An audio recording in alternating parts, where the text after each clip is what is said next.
not going to preach today, but it's more like a lecture and a workshop. We've been discussing about soul winning, soul winning, soul winning. Last time, Brother John taught us about the importance of soul winning. And then last Sunday, you heard Brother Willie telling us about the pursuit of soul winning. And today, let's dig deeper about this soul winning series up to September. So we have one more month going on with this soul winning. Today, I'm going to discuss about inviting someone to church.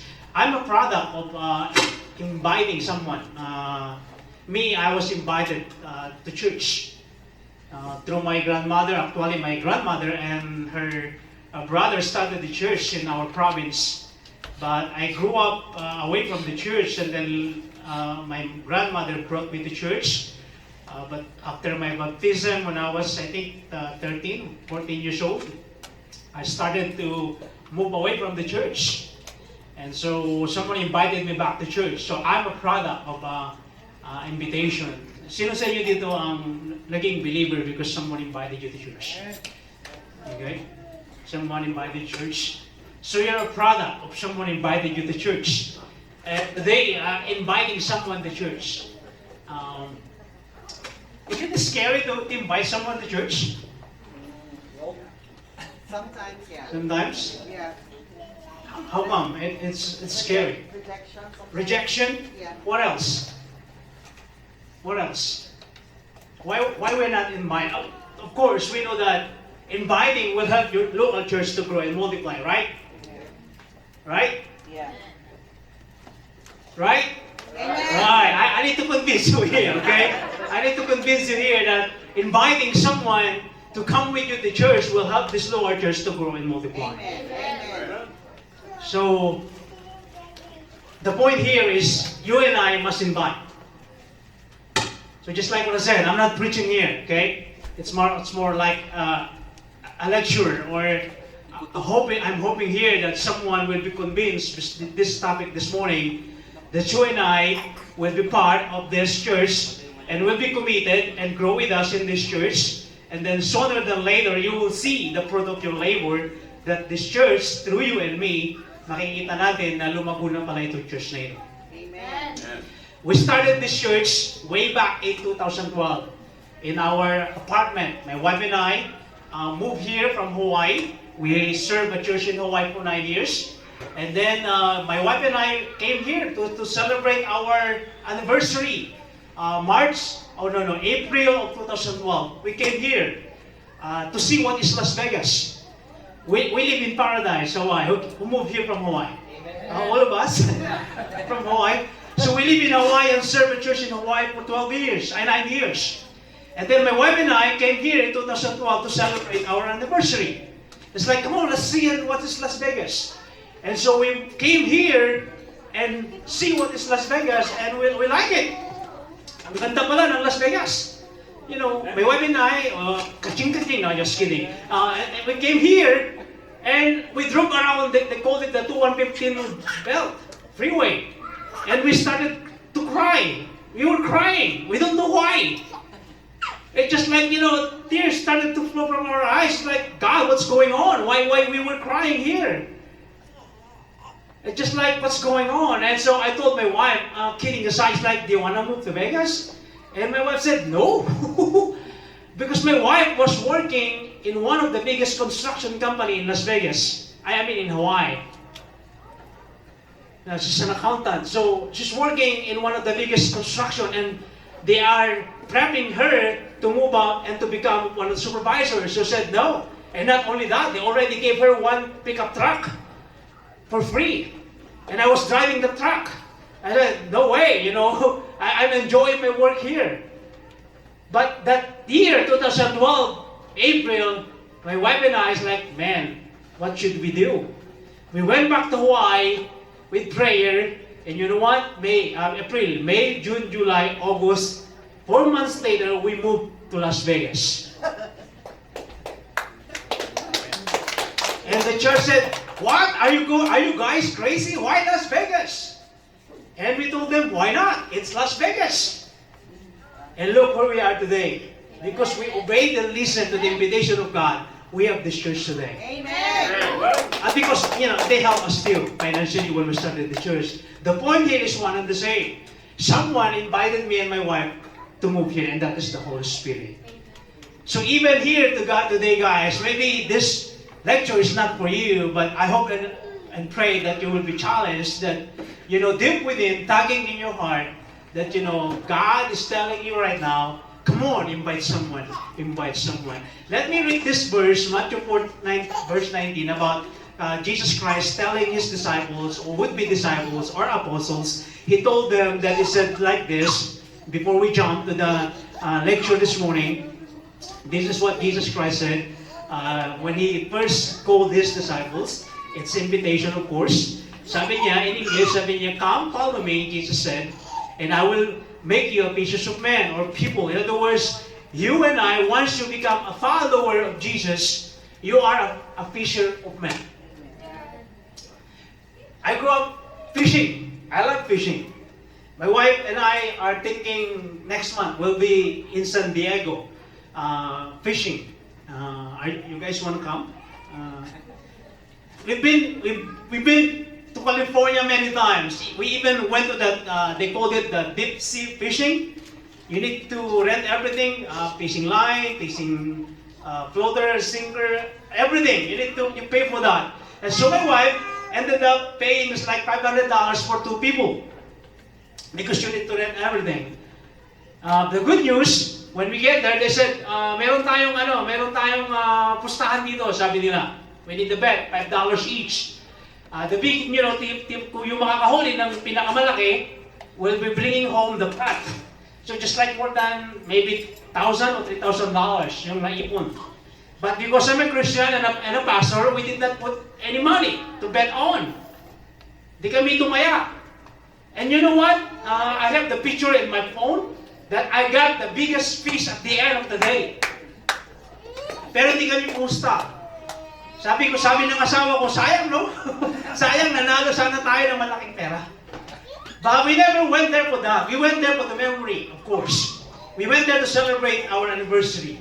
We went there to enjoy the day with me and my wife. The point is there that we have that memories all the days of our lives. That we went there, we enjoyed it, and at the same time, we got the biggest one. The point here is that once you bring someone here, the benefits there that you will enjoy for the rest of your life na eto bunga ko ito. Parang ikaw yung nagtanim ng isang puno, pag nakita mong namunga na, makikita mo ako nagtanim dyan. That's the point of inviting someone here to church. That because of you guys, this person here, through Lucille, what's your name again? This is Brayden, the boyfriend of my daughter. Through Lucille, actually si Lucille, since high school, she's always inviting her friends to church. Everyone that she met in high school, college, she's always inviting someone to church. And right now, she invited this guy to church. And we love this guy here because, not just he's in a relationship with Lucille, but he's part of the worship team now. So just imagine that, I believe that even in Lucille's heart, bunga ko ito. Tayo kaya, meron ba tayo pwede sabing, bunga ko yan, si Joy. Bunga ko yan, si Benny. Meron kaya tayo pwedeng sabihin sa kapwa natin, kapag may nagtanong, sino nga pala yan? Hindi ko nga kilala yan eh. O pwede natin sabihin, ako nag-invite dyan. Ako nag-invite dyan. Ang sarap ng pakiramdam. Just like me, bunga ko ng grandma ko. Although they started the church with her brother. Pero lalo yung tatay ko, nung naging Kristiyano yung tatay ko, 1 year before namatay. Biruin nyo, 1 year bago mamatay ang tatay ko, naging Kristiyano siya. And so I believe na every time someone asks me about my father, even though narinig nyo na many times, na nasinggero ang tatay ko, namatay siyang lasing, naniniwala ako na makikita ko siya balang araw sa langit. Can you say amen to that? At masabi ko sa sarili ko, nabuha ko yung tatay ko. Bunga ko yung tatay ko. So parang tayo, kaninong bunga kaya tayo? Kaninong bunga kaya tayo? And so here, today, can you put Pastor John, ano po yung first one natin? Sabi nga natin, scary sometimes, yung first one natin, na dito sa lesson natin, na inviting someone to church. Actually, totoo yan. The good news, wala pong formula ng pag-invite. Walang formula. Walang perfect invitation. Rejection, it's part. Jesus Christ was rejected many times. Rejected by many times. In the book of Luke, di ba, 14, he was rejected by many people. And then he told them, sabi niya, go out and invite the poor, the lame, everyone. Don't get me wrong, the gospel is for everyone. But we must have a target. So today, ito ginawa ni Andrew, when he found Jesus Christ, he invited first his brother. In other words, ang pwede natin pagkukunan ng invitation natin sa pamilya natin. Invite someone in your family na hindi nyo kakasama. But let's avoid, hunting or fishing from other church. As much as possible, let's avoid those things. It's not against, but we called it in the seminary days namin, Christian ethics. Na hanggat maaari, huwag tayong mamingwit sa kabilang iglesia. Halimbawa, mayroon tayong tatlong church dito. Tayo, yung Mexican sa kayong Hawaiian. Hindi naman nakakaya mag-invite, pero kung i-convince natin sila na lumipat sila sa atin, huwag na huwag natin gagawin. Marami pong pwedeng pag-fishingan. Napakalaki po ang dagat para mag-fishing po tayo. Okay po ba kayo doon? According to Charles Fuel, one of the church organization, non-profit, na kung saan ako kamembro, according to them, 40 million sa Amerika ay non-church. America. 12% of American population, they don't go to church anymore. So napakalaki ng populasyon sa Amerika pa lang na pwede nating pag-fishingan. According to them as well, a committed believer to a local church, sabi nila ay kapag yung na-invite niya na natanim sa iglesia na yun, ay mas committed siya kaysa yung mga na-transplant. Don't get me wrong, sa atin maraming palipat-lipat. Kapag hindi na pagbigyan ng gusto, hindi na pagbigyan ng kagustuhan, nilipat ulit yan. I've been in the ministry for 27 years now. More than half of my life in the ministry. And I observe and I notice yung tinatawag namin na church planting, at transplanting, magkaiba po yun. Church planting at church transplanting ay minsan ay hindi sila committed sa isang local church. But here, can you put ulit Brother John, si Andrew, ang ginawa niya, mga kapatid sa pananampalataya, when he found Jesus Christ, what he did first, he went back home and invited his brother Peter, which was, alam natin, yung revolutionary pagsisimula ng church in the book of Acts through Peter. So imagine this one, if you invited someone to church, and that someone will be used by God to help this local church to grow and multiply, magiging anak mo yung mga magiging anak din niya. Ang sarap ng pakiramdam. So kami mag-asawa, bunga namin ang church na ito. Bunga namin. We started this church, so hindi namin para pagyabang sa inyo, pero pwede kong ikwento kahit saan ako pumunta na nakapagsimula kami ng church dito sa Amerika.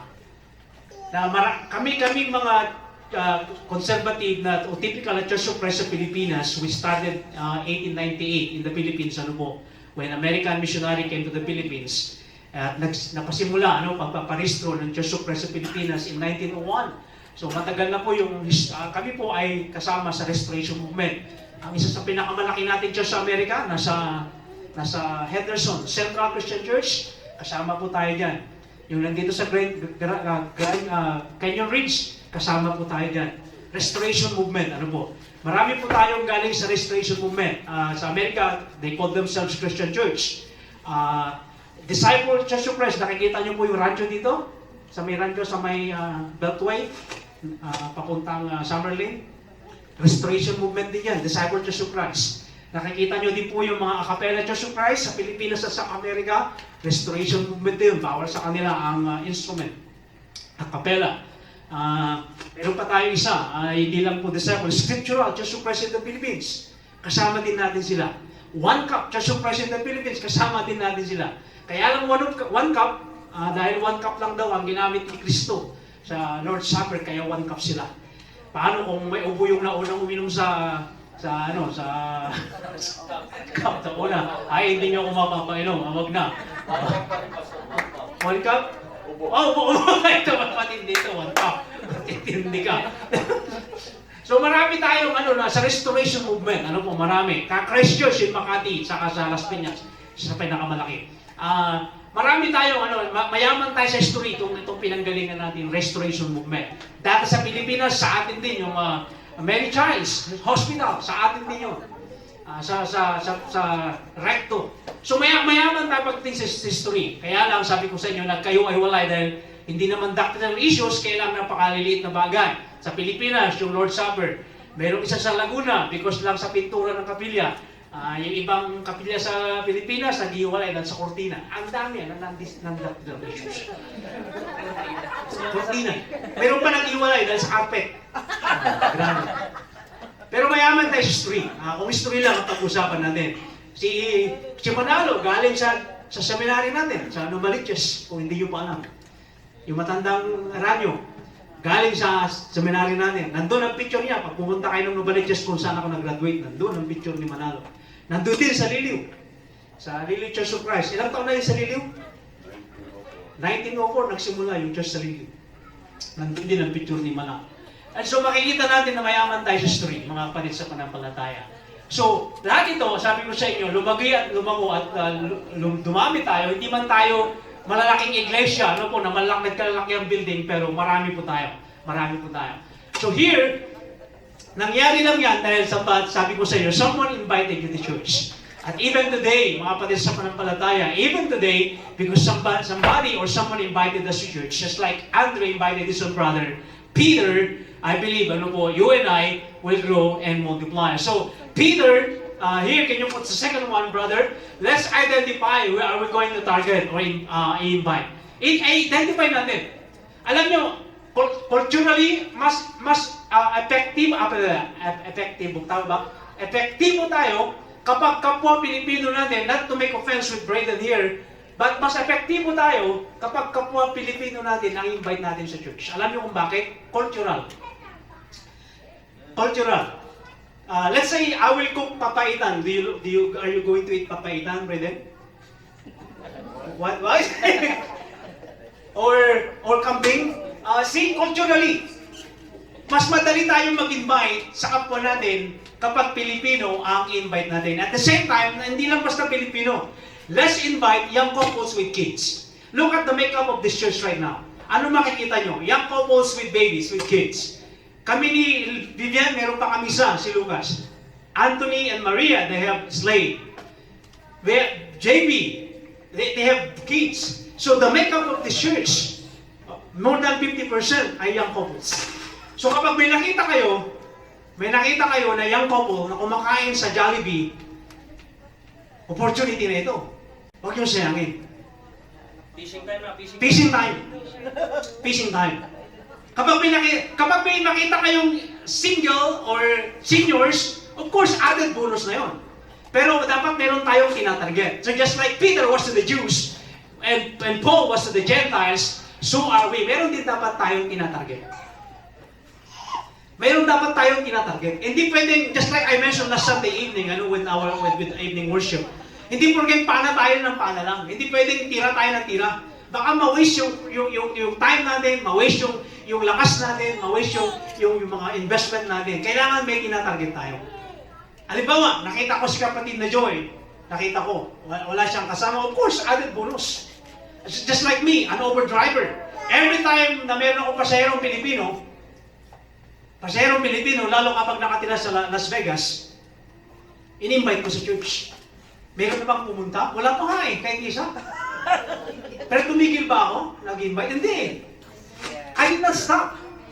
As an Uber driver, I had a lot of opportunities, not just to tell them that I'm a Christian, I'm a believer, I'm a pastor, but most especially kapag Pilipino, ang pasero ko, double effort pa ang ginagawa kong pagtulong.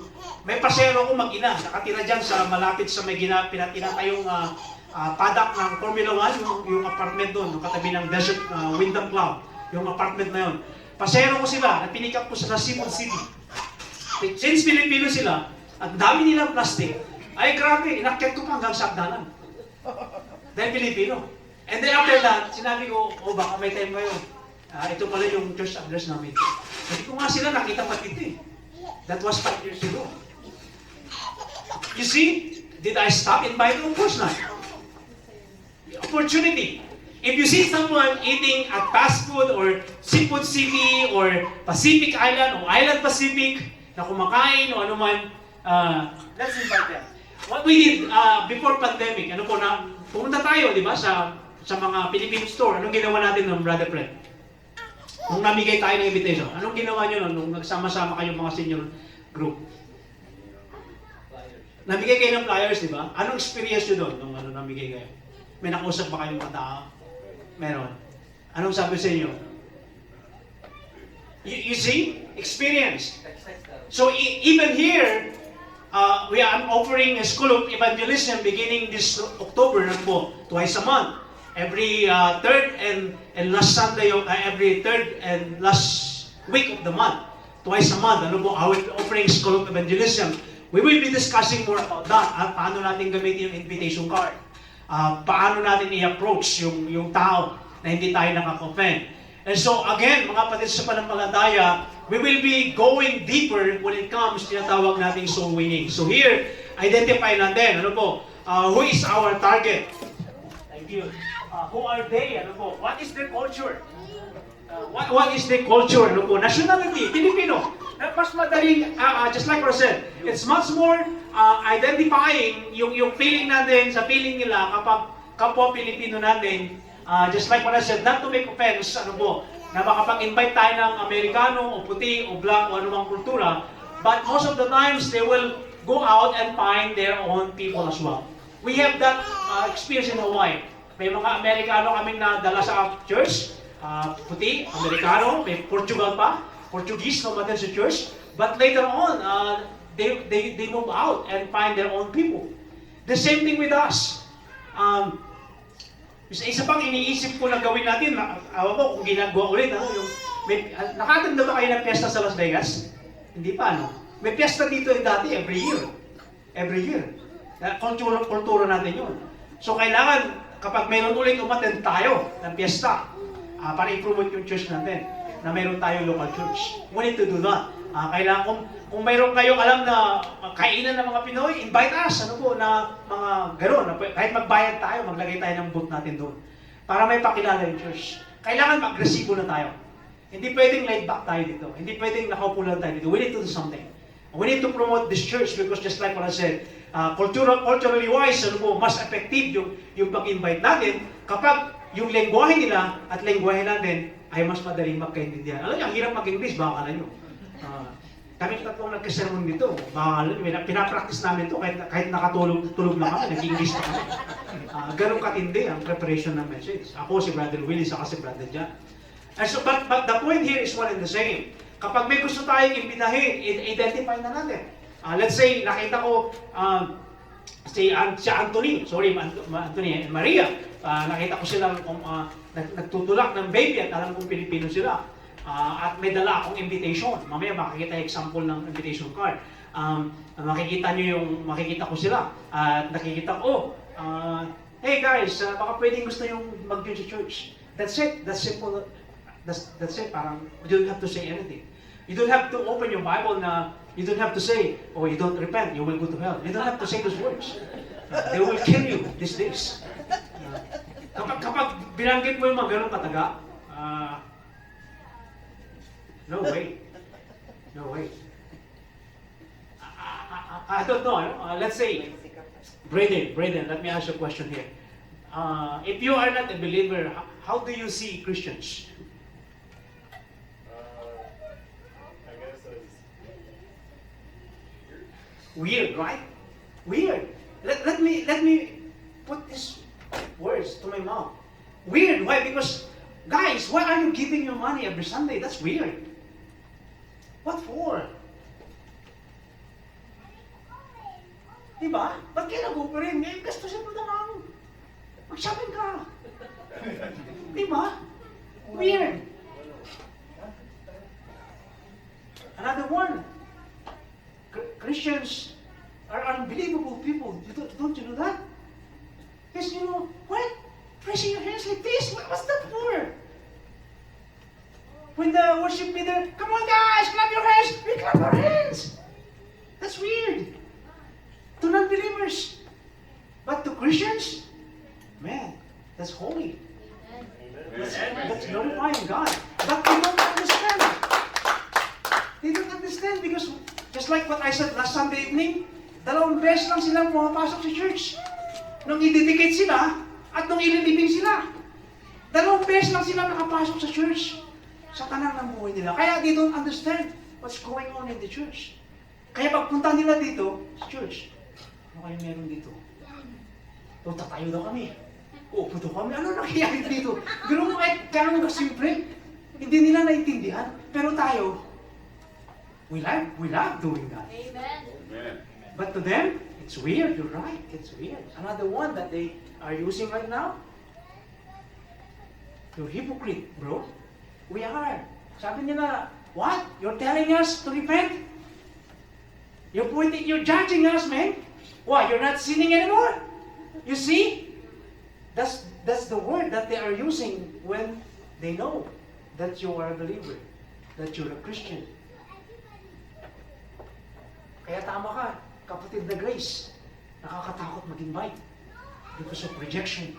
Why? Because again, of ourselves. Tayo mismo. But I did not stop from inviting. But to not waste. Kapag alam mo, ayaw niya, huwag mo nang pilitin. Okay? So here, can you put another one? Kapatid, how and when to invite? Of course, pray for guidance. Mag-pray po tayo. Kapag na-identify mo na, ay gusto kong invite to Lord, itong kaibigan ko ito sa trabaho. Lord, kaya gusto kong invite itong mag-asawang ito. Kasi may mga babies sila, tama-tama. Mr. Vivian ang nagtuturo sa church. Sigurado, malalim magturo yun. Asawa ng pastor yun eh. Tama-tama. Para magiging mabait ang aking mga anak at mga apo, dadalhin ko sa church. Kasi yung mag-asawa pala ang nagtuturo sa church. Kaya gusto ko dyan. Kasi asawa ni pastor yung nagtuturo. At siyempre, pinag-usapan nila kung nagtuturo. Pinag-usapan namin kung nagtuturo si Mr. Vivian, makakala nyo. Merong ano dyan, merong steps dyan na tinuturo ni Mr. Vivian. So pray for guidance and opportunities. Be on the lookout. Kapag may target mo na, ito na. Ito na. Let's say, nakita mo, ano? Nakita mo si Lester. At saka, nakita mo, naglalaro si Lester. Mahilig basketball. O, find a common ground, denominator. Mahilig mag-basketball. Ako mahilig mag-basketball. At nakilala ko lang siya ngayon. At naglalaro kami ng basketball. Siyempre, may mga tournament sila dito sa Terkenya. Siyempre, mahilig ako. Mahilig din si JB. O, invite nyo ako ngayon. Ibig sabihin, anong sabi mo kayo na? Fishing time. Fishing time. So I will use that opportunity with the common denominator that you and I are enjoying. So now, I will cast the line, sinker and bait, and then at the same time, I will pray that God will use the sinker and line and bait and pole that I can reel you in later on in this church. So mag-start kami sa common denominator namin. Halimbawa, mahilig kaming magsungka ng kaibigan kong ito, mahilig kaming maglaro mahilig kami mag-chess, mahilig kami maglaro ng Scrabble, itong kaibigan kong ito, gagamitin ko yon bilang fishing line, then later on, I could invite the friend to mine to church. So wala kang sinasayang na oportunidad. Wala kang sinasayang. Wala kang sinasayang. Nakita nyo, alam mo, open invitation, let's say, birthday kahapon. Kahapon. Sa bahay ni Brother John. At may extension, dahil pang pagkain ulit, salamat, Brother John. Kung ba nagluto yun, Brother John? Sister Ruby? Ngayon, kahapon, nabit namin, kinakapatid na church, nandito, palakpakan naman sila, nandito sila. And so God used that opportunity para makita namin sila makapaglaro. And right now, they are here. That's invitation. Ika nga, through John. Nakita nyo, mga kapatid, hindi dapat nating sayangin yung oportunidad. But even yesterday, when we went home, my wife and I were praying for you guys. Pinag-pray na namin kayo kahapon. Sabi namin, Lord, huwag mong sayangin yung oportunidad na yun. And so, kapag pinapalibutan natin sila ng prayer, pinapalibutan natin sila ng yung kursunada natin invite sa church, to come to church and join us in the church and be a family of this church, yun na. We keep on sending them, yung line natin. May tinatawag sila sa fishing na chumming. Alam niyo ba yung chumming? Fish chumming? Hindi nyo alam, no? Hindi kayo mangingisda. Fish chumming, tawag nila. Ito yung totoo mong bait. Totoong bait. Halimbawa, ang ginagamit namin sa Hawaii dati ay shrimp at saka squid. Yun ang aming pinaka-paboritong bait. So, fish chumming ay magdadala kami ng mga tinapay. Ibabato muna namin yung maraming tinapay. Pag dumating na yung mga isda, saka namin ibabato yung pinaka-main bait. And hoping na yun ang kainin nila, yung squid. Do you remember yung kwento ko kay Ralph, na member ng Iglesia ni Cristo sa Hawaii? Binanggit ko na minsan, na more than 6 months bago ko na-invite sa church. Na later on, ginamit ng Diyos sa praise and worship. Pero ang unang ginamit ng Diyos talaga, in-invite ko sa fishing, nag-fishing kami. At mas marami siyang nahuli kaysa akin. Natandaan nyo na yung kwento na yun? Na maliliit ang huli ko, siyang malalaki. So parang, hindi Lola, ba't mas malaki ang huli niya? At ako, anak mo Lola, pastor pa ako, bakit mas maliliit? Pero pinapainan siya ng Diyos ng mas malaking isda. Later on, mas malalaki na ang nahuli ko. At dahil mas maliit na kanya pabalik siya, may gusto siyang patunayan. Mas magaling kay pastor nung una. Pero later on, ginamit ng Diyos. Yun tinatawag nating fish chumming.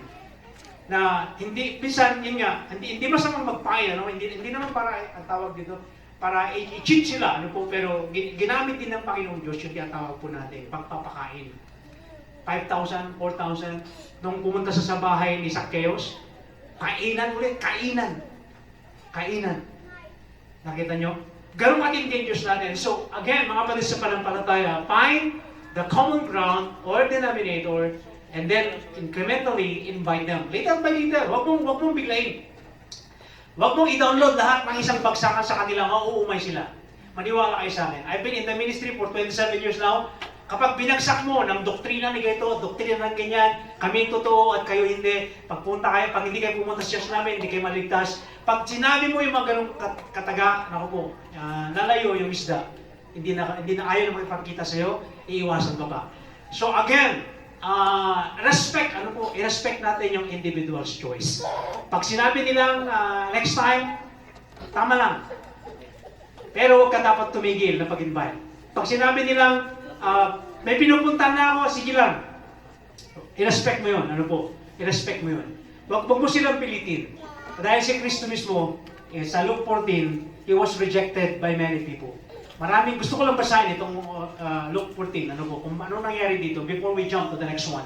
Sabi dito sa Luke 14, beginning in verse 15, sabi niya, when one of those at the table with him heard this, he said to Jesus, "Blessed is the one who will eat at the feast in the kingdom of God." In other words, this is the great banquet, on the second coming, the marriage of the Lamb and the church. Jesus replied, a certain man was preparing a great banquet and invited many guests. Invited, again, you hear the word invited. At the time of the banquet, he sent his servant to tell those who were invited, "Come, for everything is now ready." So parang tayo, pumunta ka, birthday ni pastor sa linggo. Birthday ko sa linggo. Kailan ko lang handaan. Dati ginagamit namin, yung birthday ng pastor. Para mag-invite kami. Uy, birthday ng pastor, halika, mag-celebrate tayo sa church. So meron kami mga big event, sa church. Thanksgiving, that's main event ng church. Christmas, main event. Maraming pumunta pag gano'n eh. Anniversary ng church. Sa next year, magpapalechon tayo. Next year. So mag-invite tayo. Meron kami. Uy, punta ka. May ka ba ng lechon? May lechon kami. So meron kang way, invite. Bakit meron? Anniversary ng church. Punta ka. So meron tayong mga event na pwedeng gawin. So dito, yung event na ginamit ng Diyos, yung great banquet, kainan. So hindi po masama mag-invite kapag may birthday. Halimbawa, birthday ni Brother Willie, ni Brother John, o ni Brother Randy, o birthday mo. Hindi masama na mag-celebrate ka sa church at invite mo yung mga kaibigan mo. Kaya na ikaw gumastos sa hindi yung church. Ulitin ko, ikaw gumastos. Pwede na sa amin ang mga plate at mga merienda ay mga snacks. Gano'n, so hindi mo masama, masama. Sabi niya, but they all like began.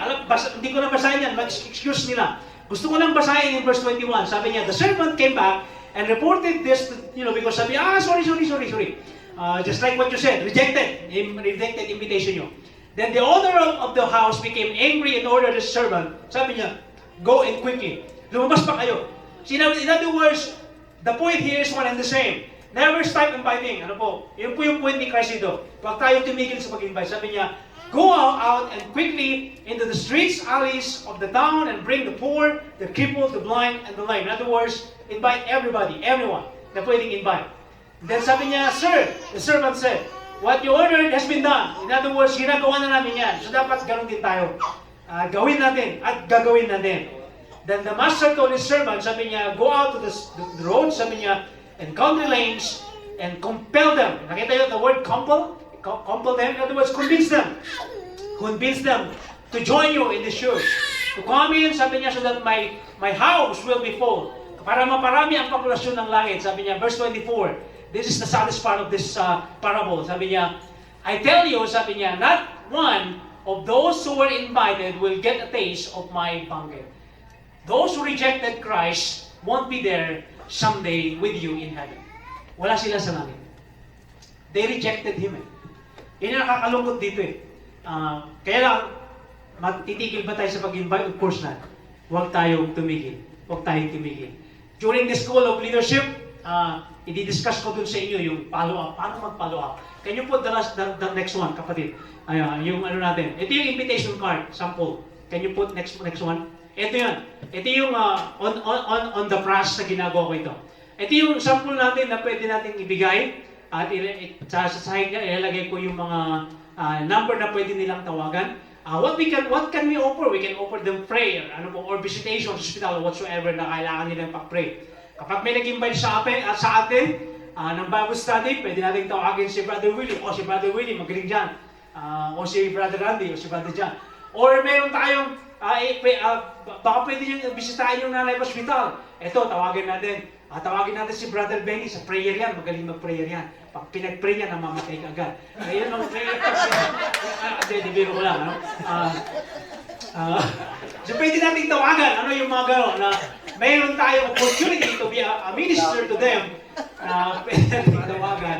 So ito yung sample card, Ito yung sample card natin, na kapag mayroon tayong oportunidad, oy kapatid, ang tawag ko, kabayan, kabayan? Kabayan!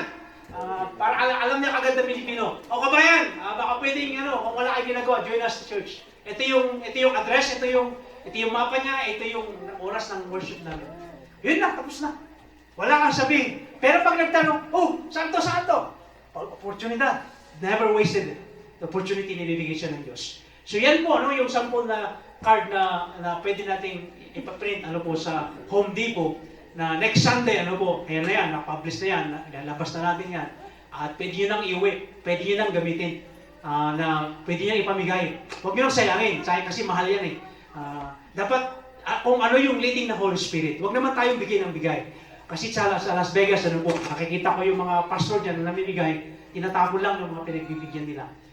Pero sayang ba yung effort mo? Of course not, hindi sayang. Ang effort natin na ginagawa natin para sa kapurihan ng Panginoon ay hindi po nasasayang. Can you say amen to that? Walang nasasayang. So the last one, na meron pa. Can you put that, what to do when someone showed up to church? Halimbawa, yung in-invite mo sa church. Anong gagawin mo kapag mayroong pumunta sa church yung in-invite mo? Greet them. Let's say this one. He's not a Filipino yet. Just kidding. Let's say someone just showed up at the door. Tayong nandito na. Anong gagawin natin? How? Sige nga. Can you stand up here, Brother Braden? Let's say Brother Braden just showed up at the door. Of course, he's a stranger. He knows no one inside the church. Nice to see you. Approach. Ikaw nga kapatid na dyan, tumayo ka dito. Ikaw, you're a member of the church. Halimbawa, nagpakita ito. Paano mo i-approach? Hey Brandon, my name is Joy. Nice to see you. No, you don't know him yet. He just showed up. Hello, stranger. Oh, hi Brandon, nice to meet you. Oh, You don't know him yet. Take three. Take three. Okay. Right, camera action. What's your name? Hey, what's your name? Welcome to the church. Hi, I'm Braden. Okay, my name. Okay, sorry. What's your name? Joy. Joy, nice to meet you. Nice to meet you. This is everybody. Hi. Sige, ako kami Joy. Popoy mo na. Okay, let's stay there. I Okay. introduce him to you. Not yet. Okay. So let's say, you showed up and Joe is a member now. So Joe will do this way. Okay. Sure. Come, Actually, I'll introduce you to Brayden. Arya. So, Arya? this, tapos mo na ngayon, this is Aryan, this is Brayden. Oh, Arya. Yeah. is it? Hi, Brayden. How are you? Nice to meet you, bro. Thank you. And then, ikaw naman ngayon, this is Lester. See? So that they will feel welcome yeah. in the body of God. Thank you for napakanahin. Okay, let me give you an example here. When Grace showed up here, how do you feel when you just came here? I'm gonna look around and see who invited me. I'm gonna look for her or for him. If she here. How about you, Maria? When you came here first, how did you feel? Did you feel welcome immediately or not? No, not yet until I saw Kuya John. John. But there See? was nobody yet because we came in a little bit early. Wow, sayang. Ano na kami. But- You see? But then You see the feel? You see the feeling? Yung feeling nila, yung angst na meron kapag baguhan ka sa isang church. Totoo, hindi tayo club, okay? But did you know kapag nag-join ka sa club, anong ginagawa sa'yo, Brother Fred, kapag nag-join ka sa Lions Club? Kayo, mahilig kayo sa mga club eh. Hindi naman sa club sa Las Vegas, pero yun. Hindi naman night clubbing, pero marami kayo membership ng mga club. Liliweños, Carlan, Lagunas, Rotary, maraming membership to eh. Ng mga eh. Anong ginagawa kapag may bagong member sa Rotary? Facing dog here. Introduce you and then, And the purpose of the club. see the purpose of the club. Sinishare nila. So dapat tayo din, parang ganito. Try to open a brief conversation. Papakilala tayo, kami pala, City of Grace Christian Church. So at least meron kang konting alam. You don't have to dig deeper conversation. But what they did here a while ago, it's nice enough. Para ma-feel niya na welcome sa church. Hindi mo pwedeng tanongin, kumakain ka ba ng kambing? Hindi mo pwedeng tanongin, nagkikilawin ka ba? Turn off ka agad, di ba? Turn off ka agad eh. Hindi mo rin pwedeng sabihin, ilang taon ka na ba kapatid? Alam niyo, isa pang nakakupin na hindi natin alam, ilang taon ka na sa Amerika? Huwag mong tatanong yun. Never. Or ilang taon ka na sa Las Vegas? Nung nung 2012 lang? Nauna pala ako sa'yo. Nakita niyo yung spirit of pride there? Wag. Pangalawa, huwag rin tanongin kung ano trabaho nila. Kaya rin silang magkwento. Wag. Kasi pag nalamang, driver ako ng Rick. Laki pala sweldo mo, kapatid. Pakay ka naman dyan. Nakita niyo? Diba? Yung iba, di ba? Ito, driver to lang Rick to eh. Malaki na sweldo mo, no? Pakay ka nga. Nakita niyo? Marami dapat tayong iwasan sa conversation para yung tao, hayaan natin silang magkwento. Kasi pag ikaw palagi ang nagkukwento, paano yung kukwento yung ng buhay niya o trabaho niya? Hayaan mo. Ako dito, meron ba akong tinanong kung anong trabaho niyo? Hindi. Meron akong tinanong sa inyo kung ilang taon na wala eh. Wala. Kasi I'm trying to avoid that. Hayaan kong malaman ko later on kung anong trabaho niyo. Hayaan kong may kwento niyo. Ayaw kwento, di, wag ko kailangan. Wag. Ayan. Pag nagpakain dyan, sabi natin, siguro malakas yung ganun. Ganun na lang. Ganun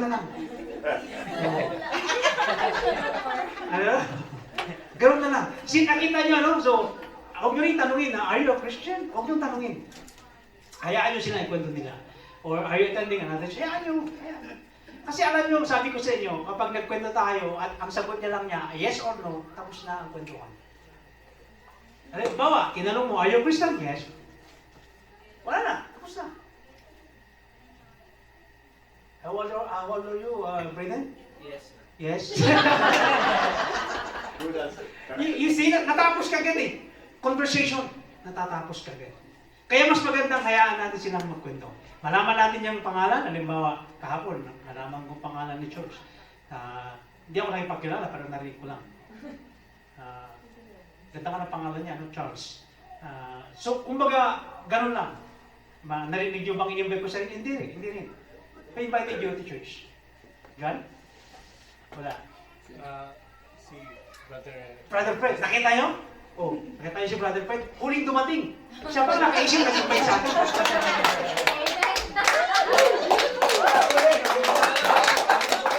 Nakita niyo na? Siya pa nakahuli kay Charles? Family. Nakita niyo? You see? Pero pagdating natin, may mga nag-pray na sa kanila. May mga namimingwit na. Pero siya ang nakahuli. Amen. But si Brother John never stopped Never. asking me Ah, if I have I know this guy. Oh, alam ko. Ang puso niya.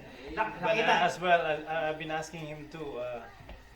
I want to come here too. Amen. Hindi na kayo mag-start ng church doon sa Southwest. Isang pamilya na. Nakita nyo, you see, invitation. According to Church Fuel, 68% na-invite sa church kay Lumalagon Church. 68%. Ang laki, kapatid. Bihira ang bigla na lang magbubukas ng pintuan. Kapag may pumasok yan, galing sa CIA yan. Sinubserve tayo. Kung Kristiyano ba talaga ginagawa natin. Ilang beses sila nagpadala sa amin. Nung nasa Decatur pa kami, nagpadala na sila. 4 times. 4 times. May galing pang Canada. Bigla na lang dumating, mag-asawa na maputi. Oo. Nung una, itim. Pinunta niya kami, nagpapakain kami ng mga homeless, sumasama siya. Pero alam na namin, ano ko pinadala ng Amerika ito? Tingnan ko anong ginagawa natin. Kasi, baka tayo, kung anong ginagawa natin, ano po. So nakita niya, kahit dito, may pinadala na sila dito, baka hindi nyo lang. Pinadala na sila dito. You see, bihira yung gano'n, ano po. Pero 68% according to Church Fuel na nagiging member ng local church ay lumalago sa church na yun. So, again, mga kapatid sa panampalataya, there are things that we need to avoid. Yung mga, marami pa yan, ano? Marami pa yan. And then, can you put now, kapatid na John, the last one? What now? Siyempre, let's pray, ano po, na tulungan tayo ng Diyos na mag-invite. Don't get me wrong, ano po, invitation is one of the keys para lumaki ang church. Just like what I said, lahat ng in-invite ko dito sa Las Vegas, wala pang nagpakita church na ito. Kahit isa. Meron pa akong sinerbisan na galing New Jersey. Lumipat sila dito. Sinerbisan ko for free dahil naawa ko. Pati yung church natin binigay ko din. Nag-offer pa nga ako. Sabi ko, pag magpapalit ka ng oil ng sakyan, kailangan mo, ako na. Libre. Kaya magbalik ka ng brake pads, sabi ko ng sakyan mo, i-offer ko. Ako na, libre, sabi ko sa kanya, kaya kong gawin. Pero again, mga kapatid, ano po, was I just was rejected by this? Of course not.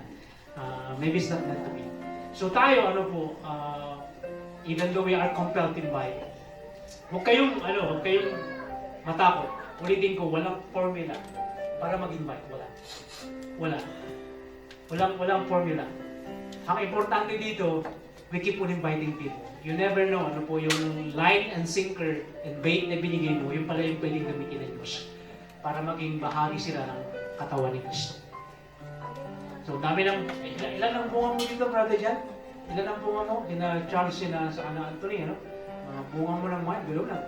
Bagong dating pa lang yan, sana mo napakaraming bunga sa atin. Nakita nyo? Through invitation. Kaya huwag kayong tumigil sa pag-invite. Kaya lang, kapag sinabi nito na in-invite mo na invite pero walang nangyayari, huwag na. Anong sabi ni Christ doon sa pinadala niya? Dust off your feet and move on to other cities. Tama na. Baka nga, ito ay hindi para sa atin. Gawin lang kasi mula. Huwag kayong ma-offend kapag nireject nila kayo. Huwag kayong masaktan, umiyak kapag nireject nila kayo. But never stop inviting them. Never stop praying for them. Let's bow down and pray.